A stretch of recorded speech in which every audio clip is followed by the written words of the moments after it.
राज्याचे महसूल मंत्री चंद्रशेखर बावनकुळे यांनी राज्यातील प्रत्येक शेतकऱ्यांना रस्ता मिळावा यासाठी एक शासन निर्णय केला आहे। मात्र त्या शासन निर्णयाचे बीडच्या गेवराईमध्ये केराची टोपली होताना पाहायला मिळतात। त्या शासन निर्णयाला धुकात पडलेला देखील या ठिकाणी चित्र निर्माण झालेले आहे। बीडच्या गेवराई तालुक्यातील माधुरमय येथे शेतकऱ्यांना रस्ता मिळावा, हक्काचा रस्ता मिळावा यासाठी गेल्या अनेक दिवसापासून शेतकरी गेवराईच्या तहसीलचे उंबरे झिजवतात। मात्र महिला भगिनी असतील किंवा वयोवृद्ध लोक असतील ते संपूर्ण गेल्या 2 तासापासून गेवराईच्या तहसीलमध्ये बसलेले आहेत। मात्र तहसीलदार हे न्यायालयाचं कारण सांगून आतमध्ये गेलेले आहेत। आम्हाला जोपर्यंत रस्ता मिळत नाही तोपर्यंत आम्ही हलणार नाहीत असा पवित्र गावकऱ्यांनी घेतला। माझ्यासोबत एक गावकरी आहेत, काय प्रकरण आहे सविस्तर सांगा।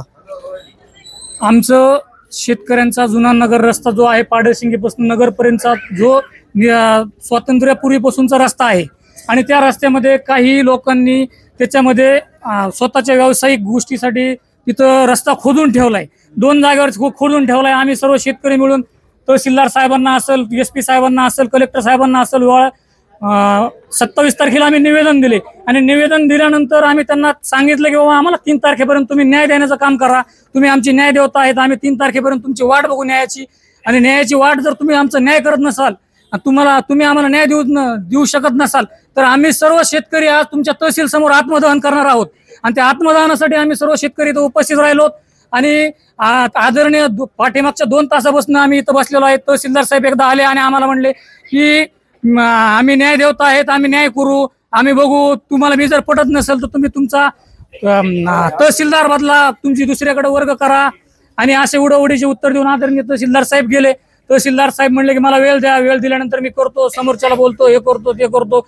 आणि आम्हाला या गोष्टी मान्य नाहीत, कारण की भारत हा कृषी प्रधान देश असताना जर शेतकऱ्यांची अशी अवस्था जर ह्यांच्या राज्यामध्ये होत असेल, महसूल मंत्री आदरणीय बावनकुळे साहेबांनी पाठीमागच एक JR काढून त्या शेतकऱ्यांच्या शेत रस्त्या संदर्भात सांगितले की तुम्ही फक्त एक अर्ज करून मला सांगा, लगेच तिथं पोलीस प्रशासन असेल, माझं महसूल प्रशासन असेल, हे तत्काळ तिथं उपलब्ध करून मी तुमचा रस्ता तुम्हाला मोकळा करून देईल। मग इतके दिवस जर होत असेल आणि आम्हाला न्याय मिळत नसेल तर हे सरकार करतंय काय? मग त्याच्यामुळे मला आदरणीय बावनकुळे साहेब असतील, मुख्यमंत्री फडणवीस साहेब असतील, आदरणीय अजितदादा पवार साहेब असतील, अर्थमंत्री कृषी मंत्री माणिकराव कोकाटे साहेब असतील, यांना तसेच मी प्रशासनाला तहसीलदार साहेबांना एक आग्रहाची विनंती करतो, एकतर तुम्ही आज जाय मोक्यावर जाऊन तिथली पाहणी करून आमचा रस्ता तुम्ही आम्हाला मोकळा करून द्या, नाहीतर आम्हाला आत्महत्या करण्यासाठी तुम्ही नियमाप्रमाणे आम्हाला परवानगी द्या, किंवा आम्हाला आमच्या शेतामध्ये जाण्यासाठी तुम्ही पर्याय म्हणून हेलिकॉप्टरची सुविधा उपलब्ध करून द्या।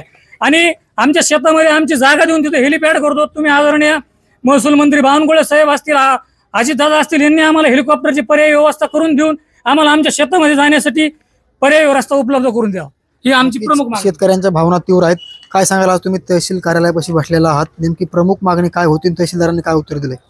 आमचा जो रस्ता आहे पाडळसिंग ते महामार्ग नगर रस्ता आहे, ते जुना नगर रस्ता आहे। जुना नगर रस्ता तो एक 10-5 वर्षापूर्वी ह्यांनी एक स्वतःचा एक पंप टाकला, पंप टाकून ते रस्ता तिथं ब्लॉक केला। तर आम्ही त्याला बाबा प्रेमाने विचारलं की तू आम्हाला रस्ता कुठून तरी दे, तर ते मला मी इकून देईन, तिकून देईन, मी तुम्हाला कधीतरी रस्ता देईन, मी कधीतरी रस्ता देईन तुम्हाला। तर असं करता करता आम्ही इकून तिकून वागत होतो। वागत असताना त्यांनी काय केलं की आता दुसरीकडे मी ब्लॉक केला आणि मग तो ते आमच्या संग या, त्याची 60 एकर जमीन आहे, वारांग्याची 60 एकर जमीन आहे रोडवर।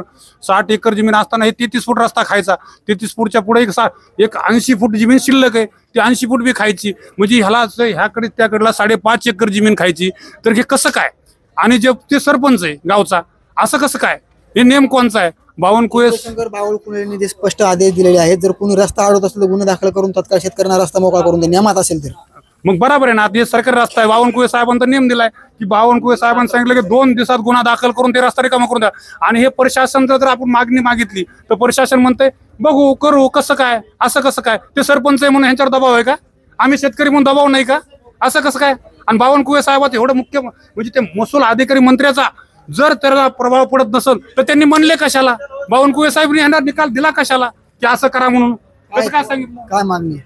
आमची रस्त्याची मागणी, आम्ही रस्त्याच्या कडील जेवढे बी शेतकरी तेवढे शेतकऱ्यांनी सर्वजणांनी आमचे जिमनी मुपून घेतल्या। त्याचं समोरच्या पार्टीचं म्हणणं होतं की यांचा रस्ताच नाही, इथं रस्ताच नाही, काहीच नाही। तर आम्ही आमच्या स्वतःच्या पैशाने सर्वजणांनी शेती मुपून घेतली आपापली।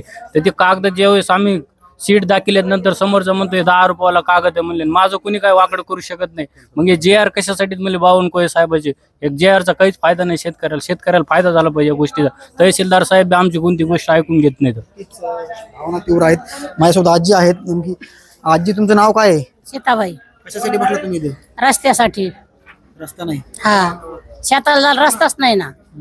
रस्ता आडीला सरपंचानी खड्डे खांदिलेत, खड्ड्यात पडले मी. कुठून जावा, कसं जावा? तहसीलदार काय म्हटले? तहसीलदार म्हणले बघू उद्या 4 वाजता बघू येऊ, अशीच म्हणले तहसीलदार. काय लाडकी बहीण योजना आणली, लाडक्या भावाला काय सांगणार बहिणीचं? काय सांगल लाडक्या भावाला? हे काय सांगून काय उपयोग? आमचे शेतात चालले, खायला लागले, काय करेन लाडकी बहीण आणि भाऊ?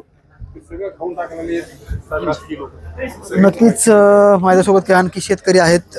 बाबा, काय सांगाल? गेल्या 2 तासापासून तुम्ही इथं बसलेला आहात, दखल घेतली जात नाही तुमची? दखल घेतली जात नाही, उडाउडीची उत्तरं देतात. काय म्हणलं तहसीलदार? बघू म्हणले, हिअरिंग केल्यानंतर रस्त्याचं बघून मी दमदाटी करू. नक्कीच चंद्रशेखर बावनकुळे यांच्या आदेशाला बीडमध्ये केराचे टोपले मिळतात. राज्य सरकारनं लाडकी बहीण योजना आणली, मात्र एकीकडं योजना दिली जाते, पैसे दिले जातात, मात्र त्याच लाडक्या बहिणींना शेतामध्ये जाण्यासाठी रस्ता मिळत नाही. हे भयान वास्तव बीडमधलं आहे. गेवराई तालुक्यातला आहे. माजलमी म्हणून गाव आहे. चक्क गावकऱ्यांच्याच सरपंचांना हा रस्ता अडवलेला आहे. आणि मग जर सरपंच रस्ता अडवत असेल तर आम्ही जायचं कुणाकडे, दबाव कोणावर आहे नेमकी, असा यांचा तीव्र स्वरूपाचा सवाल आहे. नक्की तहसीलदार काय मार्ग काढतात आणि या संपूर्ण विषयावरती कधी तोडगा निघतोय हे देखील पाहणं महत्त्वाचं असणार आहे. साम टीव्हीसाठी योगेश काशीद, गेवराई, बीड. आता isakal.com आहे देशातील नंबर 1 ची मराठी न्यूज वेबसाईट. प्रत्येक अपडेटसाठी isakal.com ला नक्की भेट द्या.